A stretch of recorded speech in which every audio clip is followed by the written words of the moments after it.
10 days of work immersion and the last day of work immersion.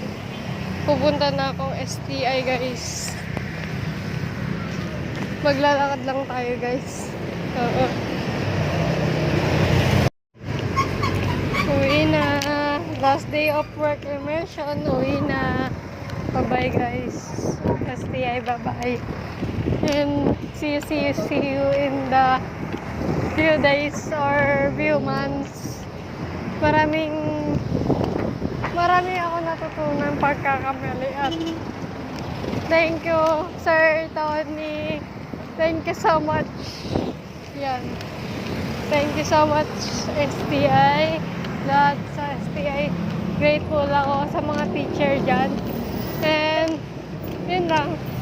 Then, thank you very much for being patient sa amin. And, yan. Thank you talaga, guys. Bye.